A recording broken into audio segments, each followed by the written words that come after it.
Part 1. First contact gone wrong, the bridge of the Vorthon battleship Iron Talon hummed with quiet activity. His forearms crossed behind his back as he watched the strange vessel approaching. Through the void, the ship looked nothing like any design in the Galactic Trade Federation database.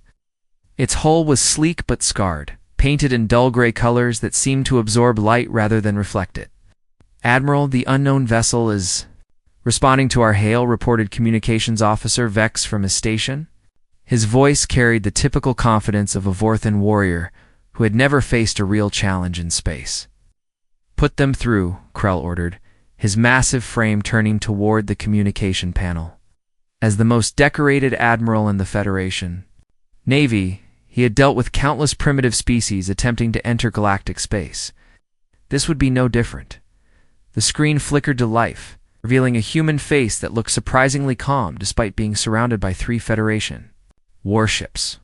The creature had only 2 eyes positioned in the front of its head, and its skin was a pale pink color. Most strange of all, it showed no signs of fear or submission. "This is Captain Marcus Reed of the merchant vessel Tide Runner, the Human," said in clear galactic standard. "We're carrying trade goods from the Sol system and request safe passage through this sector." Admiral Krell studied the human captain carefully. The creature's voice was steady, almost casual. Most new species begged for mercy when faced with Federation firepower. This one seemed to be having a normal conversation. "I am Admiral Krell of the Vorthan Navy," he replied, letting his voice carry the weight of authority that had intimidated dozens of species. "Your vessel has entered Federation space without permission. According to galactic law, you must pay tribute and submit." To inspection, Captain Reed's expression did not change. "I'm afraid we don't have any tribute to offer, Admiral. We're just honest traders trying to make a living. Perhaps we can work out some other arrangement." The response surprised Krell. No species had ever refused to pay tribute before. The Federation's massive warships were designed to overwhelm any opposition through sheer size and firepower. His flagship alone carried enough weapons to destroy a small moon. "There is no arrangement," Krell said firmly. "Pay the tribute or your ship will be destroyed. You have 5 minutes to comply." On the screen, Captain Reed seemed to consider this for a moment. Then he nodded slowly. "I understand your position, Admiral. Give me a moment to discuss this." With my crew, communication channel closed, leaving the bridge of the Iron Talon in silence. Officer Vex looked up from his scanner display with confusion written across his reptilian features. "Admiral, their weapon systems are still offline," he reported. "They show no signs of preparing for combat or trying to flee. Perhaps they are smarter than most primitives." Krell nodded with satisfaction. Another easy victory for the Federation Navy. The human ship was less than half the size of his smallest escort vessel. Even if they tried to fight, the battle would be over in seconds. "Maintain formation," he ordered his fleet. "Keep weapons locked on target, but do not fire unless they attempt to run." The minutes passed slowly. Through the observation ports, the crew could see the human vessel hanging motionless in space, its hull reflecting the distant stars. It looked helpless and small compared to the 3 Federation warships surrounding it. "Time is up," Krell announced, opening the communication channel again. "Have you reached a decision, Captain Reed?" The human's face appeared on screen once more. This time, there was something different in his expression. A small smile played at the corners of his mouth, though his eyes remained serious. "Yes, Admiral, we have," Red replied. "We've decided that we don't like bullies." Before Krell could respond, the human ship suddenly came alive. Panels along its hull slid open, revealing weapon systems that the Federation scanners had completely missed. The Tide Runner spun on its axis with surprising speed, bringing its guns to bear on the nearest escort ship. "Impossible," Officer Vex shouted from his station. Our scanners showed no weapons. The human ship opened fire with weapons that seemed to ignore the escort's shields entirely. Bright beams of energy struck the Vorthon vessel's hull, causing explosions that sent it spinning out of control. At the same time, the Tide Runner began moving in a pattern that made no sense to the Federation officers. Instead of trying to escape or charging directly at the enemy, The human ship moved in a complex spiral, constantly changing direction while maintaining accurate fire. Federation ships tried to track it, but their massive size made them slow to respond to the human vessel's rapid movements. All ships, open fire, Krell commanded, but his own gunners were having trouble getting a clear shot. The human ships seemed to dance between their firing solutions, never staying in one place long enough for the Federation's heavy weapons to lock on. The second escort ship exploded as the Tide Runner hit its reactor core with a precise shot. The human vessel had somehow found the exact weak point in the Vorthon design and exploited it with surgical accuracy. How are they doing this? Krell demanded, watching his ships fall one by one. Their vessel should not be capable of such maneuvers. Officer Vex was frantically working at his control panel, trying to understand what was happening. Admiral, they're using some kind of electronic warfare system. Our targeting computers keep losing lock, and our communication systems are being jammed. The third escort ship tried to ram the human vessel, but Captain Reed seemed to anticipate the move. The Tide Runner slipped away at the last second, leaving the Federation ship to crash into empty space while human weapons found their mark once again, in less than 10 minutes. 2 of Admiral Krell's escort ships were destroyed, and the third was drifting helplessly with its engines offline. The human merchant vessel circled the Iron Talon like a predator stalking wounded prey. "This is Captain Reed," came the human's voice over the communication system. "Admiral Krell, I think we've made our point.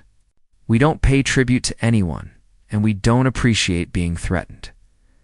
Krell stared at the screen in shock. His mighty fleet had been defeated by a single small ship crewed by creatures he had never heard of before. It was impossible. Yet, it had happened right before his eyes. "What are you?" he asked, his voice barely above a whisper. Captain Reed's smile widened slightly. "We're humans, Admiral, and we've been fighting wars on the water for thousands of years. Space isn't really that different from the ocean." The human ship began to move away, leaving the Federation fleet behind. Krell watched it disappear in two. The darkness, his mind struggling to process what had just occurred. In all his years of service, he had never seen tactics like the ones the humans had used. They had turned space combat into something completely different from what he understood. "Sir," Officer Vex said quietly, "what do we report to Federation Command?" Admiral Krell continued staring at the empty space where the human ship had vanished. "Tell them," he said slowly, "that we have encountered something new, something dangerous. And tell them that our old ways of fighting may not be enough anymore." Part 2. The Art of War revealed the Federation Council Chamber had never seen such tension. Representatives from 12 different species sat around the massive circular table. Their various forms of eyes all focused on the holographic display showing the aftermath of Admiral Krell's defeat. The images were hard to believe: 3 Federation warships destroyed or disabled by a single human merchant vessel. Council Leader Thane, a tall blue-skinned Altarian, spoke first. "Admiral Krell, please explain to this council how your battle group was defeated by one primitive ship." Admiral Krell stood at attention, his forearms rigid at his sides. The shame of defeat weighed heavily on his shoulders. "Council Leader, the humans fought unlike any species we have encountered. They used tactics that our training never prepared us for." "What kind of tactics?" asked Representative Morks, a insect-like hiveling whose compound eyes glittered with curiosity. "They moved their ship in patterns that made no sense," Krell replied. "Instead of engaging us directly, they circled around us while attacking. They targeted our weak points with incredible accuracy, and they used some form of electronic warfare that disrupted our systems." The council members exchanged worried glances. The Federation Navy had dominated space for over 300 years using the same basic strategy: build bigger ships with more guns and overwhelm the enemy with superior firepower. No one had ever found a way to counter this approach before. "Perhaps," suggested Council Leader Thane, "we should invite these humans to discuss trade agreements. If they are as dangerous as Admiral Krell claims, it would be better to have them as allies than enemies." 3 weeks later, the Federation's most powerful battle fleet assembled in the Centauri sector. 12 massive dreadnoughts formed a perfect circle around the designated meeting point, their weapons powered down, but ready for instant activation. Each ship was over 2 kilometers long and carried enough firepower to destroy a planet. Admiral Krell commanded the fleet from his new flagship, the Eternal Victory. He had specifically requested this assignment, hoping to redeem himself after his previous failure. This time, he would be ready for human tricks. Admiral reported his new communications officer. A human vessel is approaching. Single ship. Same class as the one that attacked us before. Krell watched the display screen as the human ship entered the formation. It looked tiny, surrounded by the Federation dreadnoughts, like a small fish swimming among whales. The sight gave him confidence. Surely no captain would be foolish enough to attack while so outnumbered. Open communication channels, he ordered. Screen flickered to life, showing a human woman in a crisp military uniform. Her hair was gray, and her eyes held the steady gaze of someone who had seen many battles. She sat calmly in her command chair, showing no sign of being impressed by the massive fleet surrounding her. "I am Fleet Admiral Lisa Torres of the Human Space Navy," she said in a clear, strong voice. "I understand you wanted to discuss trade agreements." Admiral Krell stepped forward, determined to establish dominance from the beginning. "I am Admiral Krell. You are surrounded by the Federation's most powerful battle fleet. I suggest you show proper respect." Admiral Torres glanced around at the Federation ships visible through her viewports. Then she looked back at the screen, with what might have been amusement. "Admiral, do you really think this formation is intimidating?" The question caught Krell off guard. "Our ships carry enough firepower to destroy entire star systems. Any reasonable species would be impressed. Any reasonable species would also notice that your formation is completely wrong for combat," Torres replied calmly. "Your ships are positioned so that they interfere with each other's firing lines. If fighting broke out, at least half of your vessels would be unable to shoot without hitting their own allies." The bridge of the Eternal Victory fell silent. Officer Vex quickly ran calculations on his tactical computer, then looked up at Admiral Krell with surprise. "Sir, she's right. From our current positions, we can only bring 30% of our weapons to bear on her ship." Torres continued as if she were giving a lesson to students. "Also, your communication patterns are predictable. You're using standard Federation frequencies in a rotating sequence. Any enemy with basic scanning equipment could jam your entire fleet's communications within minutes. Furthermore," she said, pointing to the tactical display, "you've arranged your ships in a perfect circle. That might look impressive, but it means you have no reserves, no flexibility, and no way to respond if someone attacks from an unexpected direction."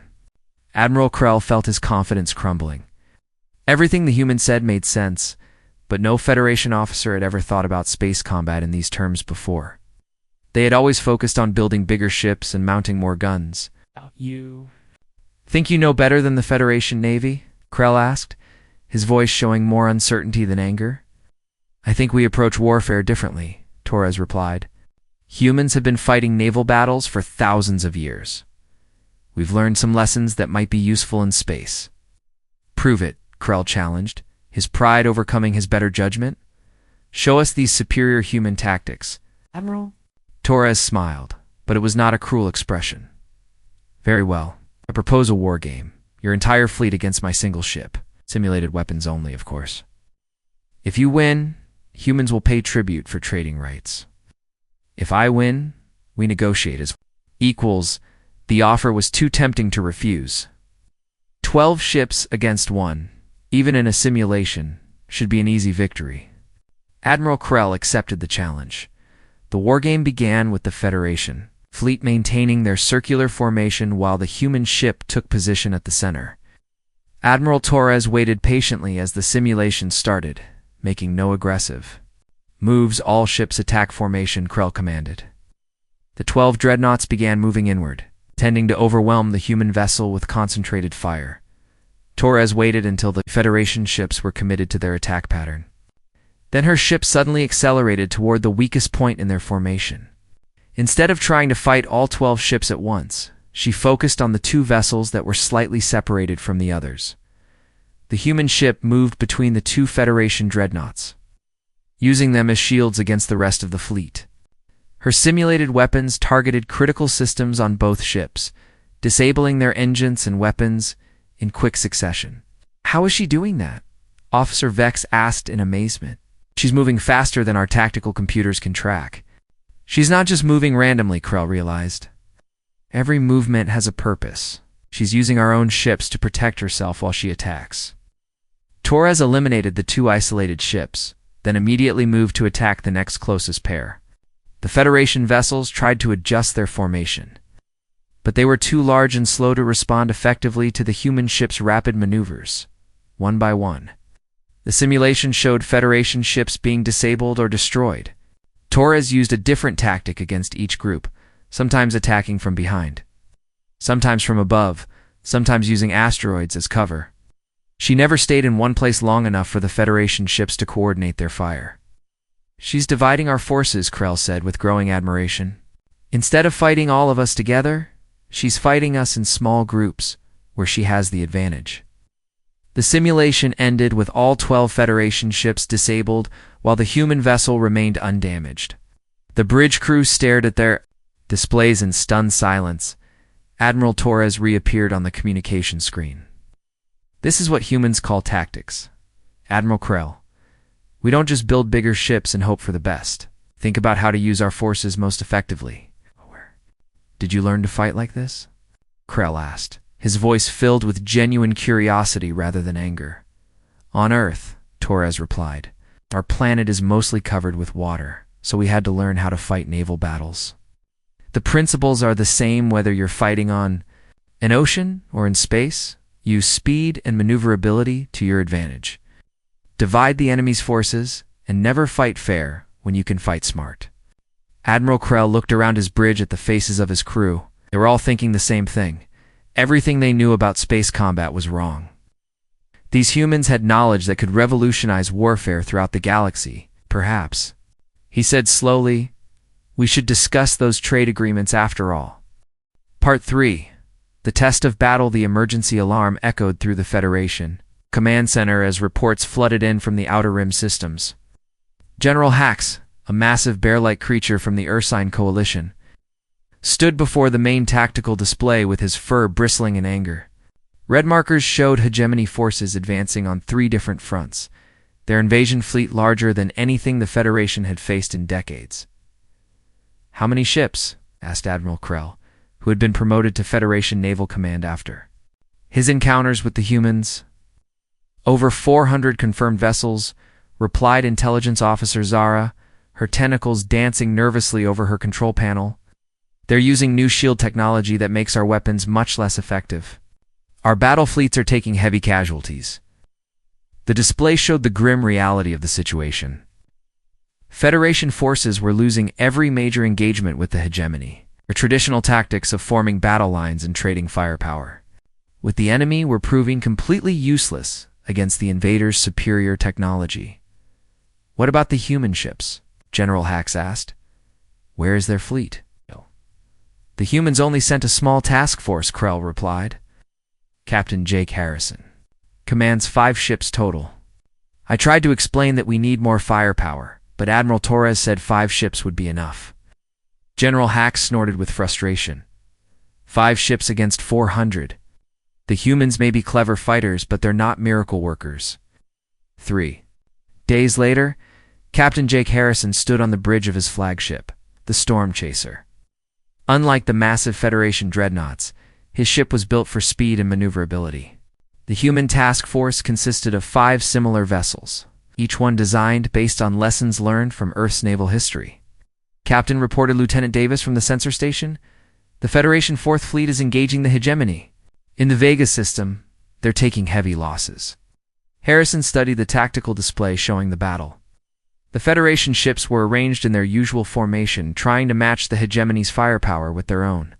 It was like watching 2 armies of knights charging at each other with lances, hoping that the side with more warriors would win. Send a message to Admiral Krell, Harrison ordered. Tell him to pull his ships back and let us handle this, sir. Lieutenant Davis looked confused. The hegemony has over 60 ships in that system. We only have 5. Exactly, Harrison replied with a slight smile. That means they won't expect us to attack. The human task force moved toward the Vega system. Using a route that took them through an asteroid field, Federation sensors lost track of them completely, while hegemony scouts assumed the asteroids were too dangerous for ships to navigate. Harrison had studied the reports from previous battles carefully. The hegemony ships were powerful, but they fought in rigid formations, just like the Federation used to do. Their commanders were experienced in overwhelming enemies with superior numbers and technology. But they had never faced an opponent who refused to fight fair. All ships, prepare. For Operation Seahawk, Harrison broadcast to his small fleet. Remember, we're not trying to destroy their entire fleet. We just need to make them stop attacking our allies. The human ships emerged from the asteroid field behind the hegemony formation. Instead of announcing their presence with a direct attack, they moved silently toward the enemy supply ships that were hanging back from the main battle. The first hegemony transport exploded before its crew even knew they were under attack. Harrison's ships struck like wolves attacking a herd, targeting the weakest members while avoiding the strong defenders. "Enemy ships behind us," shouted a hegemony communications officer, but it was too late. The human vessels had already destroyed 3 supply ships and were moving to attack the fuel tankers. Hegemony Admiral Voss, proud warrior from a species that had conquered dozens of worlds, turned his massive flagship around to deal with the human attack. All ships engage the human vessels. Show them what happens to those who dare attack the hegemony. But when the hegemony ships tried to pursue the humans, they found their targets had vanished again. Harrison's ships had melted back into the asteroid field. Using the rocky debris as cover while they moved to a new attack position. "Where are they?" Admiral Voss demanded. "Our sensors show nothing." The answer came in the form of missile strikes against his communications array. The human ships had circled around to attack from a completely different direction, targeting the systems that allowed the hegemony fleet to coordinate their movements. "They're jamming our communications," reported the hegemony tactical officer. "Half our ships can't receive orders." Harrison's next attack targeted the hegemony's radar and scanning equipment. Without their sensors, the massive enemy ships were like blind giants stumbling around in the dark. The human vessels could attack and disappear before the enemy could respond. "This is impossible," Admiral Voss growled. "No one fights like this. Stand and face us in honorable combat." Captain Harrison heard the enemy transmission and responded with amusement in his voice. "Honor doesn't win battles, Admiral. Smart tactics do." Ow. The human ships continued their hit-and-run attacks for 6 hours. They never engaged the main hegemony fleet directly, instead targeting support vessels, communication arrays, and fuel supplies. Without these vital resources, the powerful hegemony warships became increasingly helpless. Meanwhile, Federation 4th Fleet had withdrawn to a safe distance and was watching the battle with amazement. Admiral Krell monitored the tactical display as the human ships seemed to be everywhere at once, striking the enemy and disappearing before retaliation was possible. "How are they doing this?" asked his tactical officer. 5 ships are making? An entire hegemony fleet looked foolish. "They're not trying to win a fair fight," Krell realized. "They're making it impossible for the enemy to fight effectively at all." Harrison's strategy became clear as the battle continued. By destroying supply ships and jamming communications, he was forcing the hegemony fleet to break formation and send ships to hunt for his small force. This divided their strength and made them vulnerable to Federation counterattacks. All Federation ships, Harrison broadcast, "The enemy formation is breaking apart. Attack the isolated groups while they're separated from their main force." The tide of battle began to turn. Federation ships engaged small groups of hegemony vessels that had been lured away from their fleet to chase the elusive human ships. Without their coordinated formations and supply lines, the hegemony forces found themselves outgunned and outmaneuvered. Admiral Voss watched his carefully planned invasion falling apart. "Retreat," he ordered bitterly. "All ships withdraw to the outer system." But even in retreat, the hegemony forces found no peace. Harrison's ships followed them like sharks trailing wounded prey, picking off stragglers and preventing the enemy fleet from regrouping. Captain Lieutenant Davis reported, "The hegemony fleet is requesting a ceasefire. They want to negotiate." Harrison looked at the tactical display showing the scattered and demoralized enemy forces. Tell them they can negotiate with Admiral Krell. Our job here is done. As the human task force regrouped, Federation officers throughout the fleet stared in amazement at what they had witnessed. 5 small ships had defeated an enemy that their entire battle fleet could not handle. Send a message to Federation Command, Admiral Krell ordered. Tell them the humans have won another impossible victory. And tell them we need to learn everything these people know about warfare. Part 4. Lessons from the Deep. The Federation War College had never hosted such an unusual gathering. Representatives from every major species sat in the great amphitheater. Their various forms of attention focused on the human woman standing at the center podium. Commander Elena Vasquez wore the simple blue uniform of the human space navy. But her presence commanded respect from beings who had conquered star systems. Honored delegates, she began, her voice carrying clearly through the vast chamber. You have asked why humans excel at space warfare? The answer lies not in our technology or our weapons, but in our history. Admiral Krell sat in the front row, his forearms folded as he listened intently. Beside him, General Hax leaned forward with curiosity written across his ursine features. Both had witnessed human tactical brilliance firsthand and desperately wanted to understand its source. Earth is different from your worlds, Vasquez continued, activating a holographic display that showed the blue-green planet spinning slowly in space. 70% of our world is covered by water. This simple fact shaped everything about how we learn to fight. The hologram shifted to show Earth's surface, with vast oceans broken by scattered continents and countless islands. Murmurs of surprise rippled through the audience as they saw the unusual geography. Most species develop warfare on land, Vasquez explained. You fight for territory, resources, and borders. Your battles are about controlling ground and holding positions. But humans had to learn something different. We had to learn how to fight on water. She gestured to the hologram, which now showed ancient sailing ships crossing the oceans. For thousands of years, our ancestors built boats and ships to travel between lands. The ocean became our highway, our battlefield, and our teacher. A Vorthan delegate raised one of his clawed hands. What does fighting on water teach that land warfare does not? Vasquez smiled at the question. Everything that makes humans dangerous in space. On land, you can build walls and fortifications. You can dig trenches and create defensive lines. But on water, there is no ground to hold. Every battle becomes about movement, positioning, and timing. The hologram showed a famous naval battle from Earth's history, ships maneuvering in complex patterns as they fought for advantage. This is the Battle of Trafalgar, fought over 200 years ago by a human admiral named Nelson. Watch how he approaches the enemy. The display showed 2 fleets meeting on the open ocean. The enemy ships were arranged in a long line there, guns pointing outward in the traditional formation of the time. But Nelson's ships approached at an angle, cutting through the enemy line at 2 points. Nelson broke the enemy formation, Vasquez explained as the battle unfolded.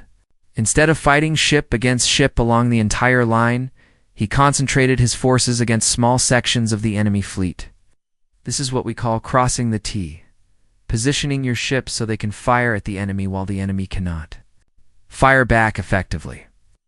Admiral Krell stood up suddenly, his eyes wide with understanding. That's exactly what Admiral Torres did during our war game. She used our own ships to block our firing lines while she attacked us piecemeal. Correct? Vasquez nodded. Admiral Torres was using a tactic that human naval officers have known for centuries. But it only works if you understand the principles behind it. The hologram changed to show another scene, submarines moving beneath the surface of the ocean. Humans also learned to fight in 3 dimensions. Our submarines taught us that the enemy you cannot see is often more dangerous than the one you can. This explains Captain Harrison's tactics. General Hax rumbled. His ships appeared and disappeared like ghosts. We could never predict where they would strike next. Captain Harrison was using submarine warfare principles, Vasquez confirmed. Strike from concealment, hit the enemy's supply lines, avoid direct confrontation with superior forces. These are lessons learned from fighting beneath the waves. A delegate from the Crystalline Collective chimed in with a musical voice. Surely these are just clever tricks. How did they make humans superior warriors? Vasquez walked to a different section of the amphitheater, her movement commanding attention. Because naval warfare teaches flexibility and adaptation. On land, you can rely on prepared positions and fixed defenses. But the ocean is always changing. Weather, currents, tides, storms, naval commanders must be ready to adapt their plans at a moment's notice. The hologram showed scenes of human naval officers making split-second decisions during battles. Human naval tradition emphasizes individual initiative. When communications are cut or plans fall apart, every captain must be able to think independently and take action. Most alien cultures prefer rigid hierarchies, she continued, looking directly at Admiral Krell. Your officers wait for orders from above, but human naval officers are trained to act on their own judgment when necessary. A hegemony representative recently arrived under a flag of truce spoke up with obvious frustration. These tactics seem dishonorable. Why do humans refuse to fight fairly? The question brought silence to the amphitheater. Vasquez considered her answer carefully before responding. Because the ocean taught us that fair fights are for those who can afford to lose, she said simply. When you're in a storm at sea, the weather doesn't fight fairly. When enemy ships outnumber you, they don't fight fairly. So humans learned to use every advantage we could find. Surprise, terrain, weather, superior positioning. The hologram showed a massive aircraft carrier surrounded by smaller escort ships. This is one of our greatest innovations, the carrier battle group. Instead of building one massive ship with all the weapons, we learned to coordinate multiple, smaller vessels working together. Each ship has a specific role, Vasquez explained, as the display showed the different vessel types. Destroyers hunt submarines, cruisers provide air defense, carriers launch aircraft for long-range strikes. The strength comes not from any single ship, but from how they work together. Admiral Krell leaned forward with intense interest. So when Captain Reed's merchant ship defeated my escort squadron, he was applying these same principles. Exactly. Captain Reed understood that his single ship could not match your firepower directly. So he used speed, surprise, and electronic warfare to prevent you from bringing your full strength to bear. He turned a fight between one ship and three into three separate fights between one ship and one. The hegemony representative looked troubled. War Master Drac has been studying these human tactics. He believes he can counter them with traditional, overwhelming force. Vasquez nodded gravely. That's the mistake most species make when they first encounter human warfare. They think they can simply copy our tactics without understanding the thinking behind them. She activated a new holographic display showing various alien fleet formations, attempting to use human-style maneuvers. Most of the attempts looked clumsy and ineffective. Tactics are not just about moving ships in certain patterns, she explained.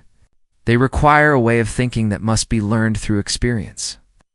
Human officers train for years to develop the instincts needed for effective naval combat. It's not enough to know what Nelson did at Trafalgar, she continued. You must understand why he made those decisions, how he adapted when his plans went wrong, and how he inspired his officers to fight independently when they were cut off from command. General Hax raised a massive paw. Can other species learn these skills? Some, Ken Vasquez replied honestly. But it requires changing how you think about warfare entirely. You must stop seeing space as empty territory to be controlled and start seeing it as an ocean full of opportunities and dangers. The amphitheater fell quiet as the assembled delegates contemplated her words. Many of them had spent their entire military careers learning traditional tactics based on land warfare. The idea of completely changing their approach was daunting. The hegemony is preparing for a final assault, the enemy representative warned. War Master Drac commands their most experienced fleet. He has studied your victories and believes he can defeat human tactics through superior numbers and coordination. Commander Vasquez looked at the gathered delegates with a serious expression. Then we will have to show him that human naval warfare is not just about tactics, it's about never giving up, no matter how impossible the odds may seem. Part 5. Masters of the Void, the The Titan Nebula stretched across space like a vast purple cloud, its swirling gases creating a maze of hidden passages and deadly radiation storms. Admiral Lisa Torres stood on the bridge of her flagship Leviathan, studying the tactical display with the calm concentration of a chess master planning her next move. "Admiral," reported Captain Reed from his position at the sensor station, "the hegemony fleet has arrived. War Master Drac is commanding over 200 ships, including their new super dreadnoughts." Torres nodded without taking her eyes from the display. The nebula's unusual properties made long-range sensors almost useless. But she could see enough to know that the hegemony had brought their most powerful fleet. This would be the final test of human naval doctrine against an enemy who thought he understood their tactics. "What's our force strength?" she asked. 43 human ships and 67 Federation vessels, replied her tactical officer.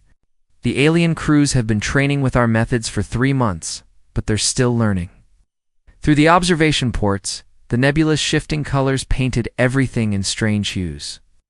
The cosmic storm created perfect conditions for the kind of warfare humans excelled at: limited visibility, unpredictable terrain, and the need for constant adaptation.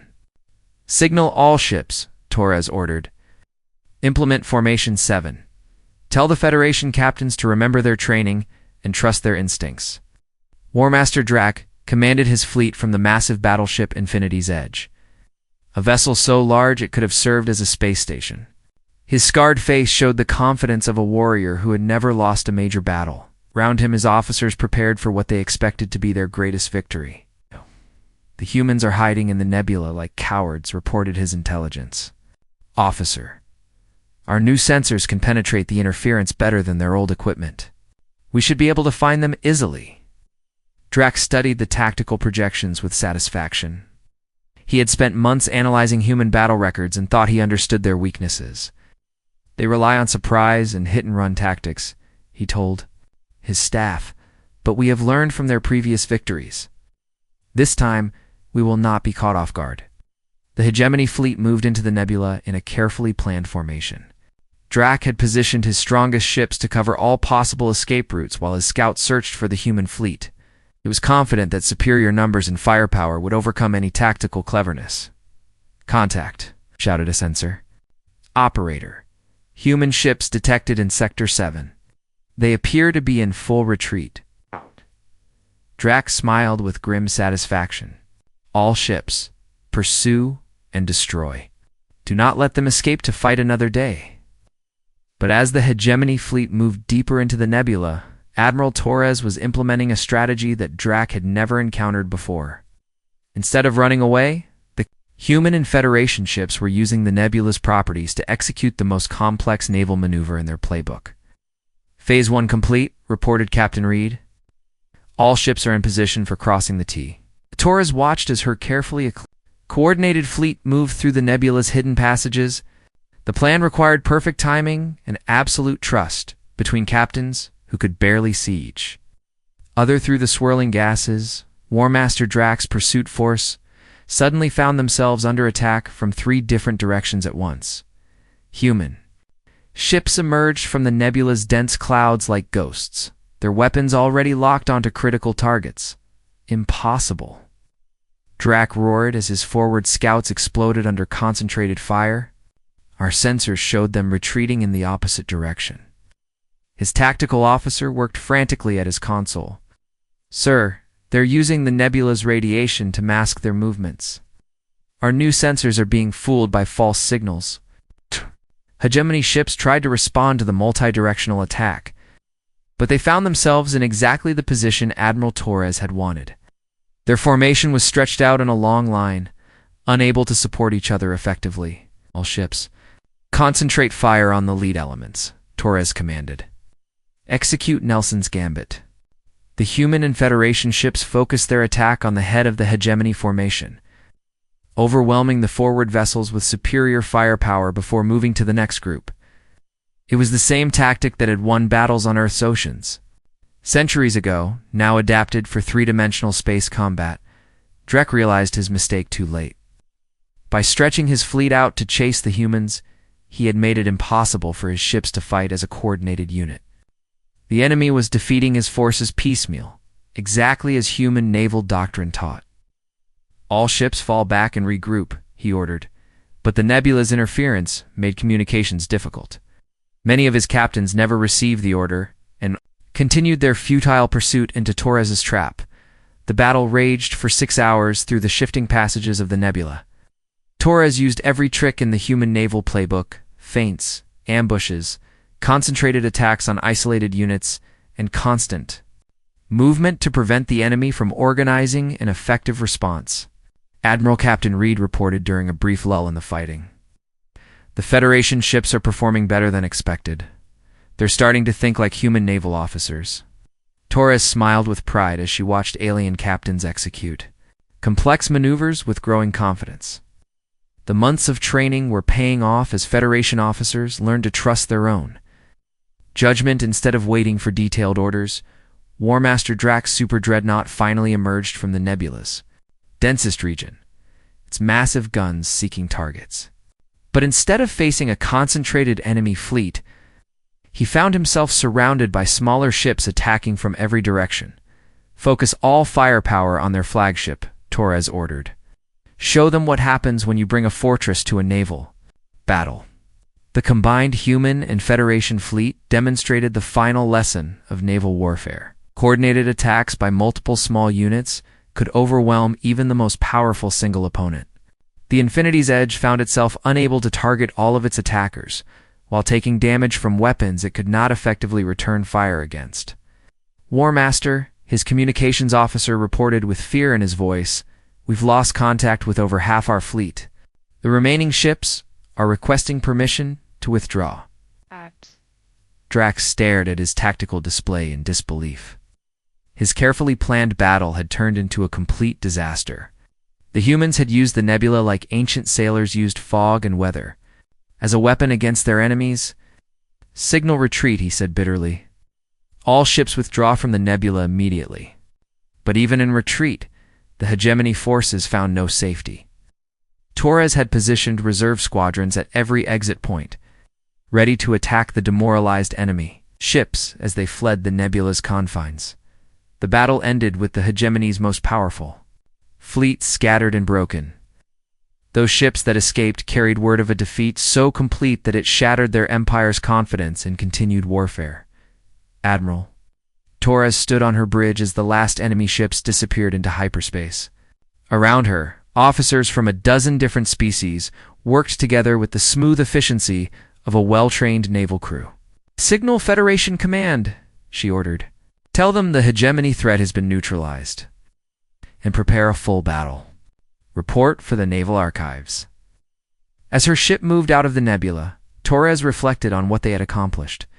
The Federation had learned that warfare was not just about building bigger ships or developing better weapons.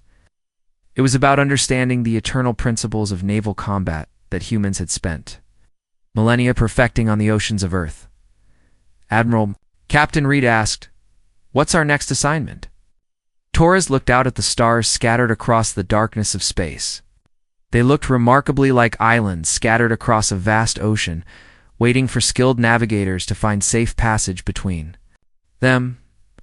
"We're going home, Captain," she replied. "We have a lot of teaching to do."